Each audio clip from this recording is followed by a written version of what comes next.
तर तुम्ही सर्व विचार करत असाल हा इथे लटकलाय का, तर प्रतीक भाईने घरी येताना भांडणं केली सगळं सांगतो गाईज, ब्लॉग पूर्ण पहा. सो हॅलो गाईज, पुन्हा एकदा आपल्या न्यू व्हिडिओमध्ये तुमचं स्वागत आहे. मी दिवेश चलार. तर आज आपल्याला जायचं होतं नदीवर. बरेच दिवस नदी वगैरे कुठे गेलो नव्हतं. पोरा बोलतात चला नदीवर जाऊ, तर लगेच निघालो नदीवर जायला. तर आपल्यासोबत आपले मित्र वगैरे होते, तर लगेच पोहोचलो डोल्याला. पोरा बोलतात थंडा वगैरे घेऊ चला, तर गेलो थंडा वगैरे घेतला, चिप्स वगैरे पण घेतले, लगेच निघालो जायला. आज जायचं होतं आपल्याला वालकाच्या नदीवर. तर ब्लॉग पूर्ण बघा, आज खूप मजा येणार आहे ब्लॉग मध्ये. तुम्हाला कधीपासून विचार पडला असेल ही पोर कोण बसवली मध्ये, ती पोर नाही मंथन भाई आपला.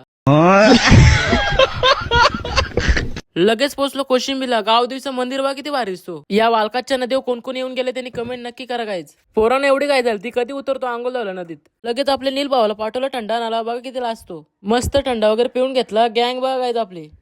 तर गाईज तुम्हाला आज बेडूक दाखवणार आहे मी. बघा तुम्ही बघता किती मोठा बेडूक आहे. तुम्हाला सुद्धा प्रश्न पडला असेल तो इथे होता तिकडे कसा गेला लटकाला, तर गाईज त्याला इथे होता तिकडे जायची काही गरजच नव्हती. नंतर त्याच्या मित्राला त्यानेच त्याला बाहेर काढलं. बघा गाईज. थोड्या वेळानंतर आपला पवन भाऊ पण आलता नदीवर. बघा भाऊ किती एन्जॉय करतो आपला. मस्त आंघोळ विंगोळ झालती. गाडी बिडी प्रतीकने धुवून ठेवलेली. तर पोरा काय केला चिखल उडवलं गाडीवर, तर बाईने लावली धावाला गाडी त्यांना. अंघोळ वगैरे करून झालती. लगेच कपडे वगैरे घालून घेतले. तसं मग टाइम झालता आपल्याला घरी जायला. तर नदीचा यू बघायच किती भारी दिसते नदी. तर आजचा ब्लॉग इथेच एंड करतोय. अशाच नवीन नवीन व्हिडिओ पाहण्यासाठी लवकरात लवकर आपल्या आयडीला फॉलो करा. जय शिवराय मित्रांनो.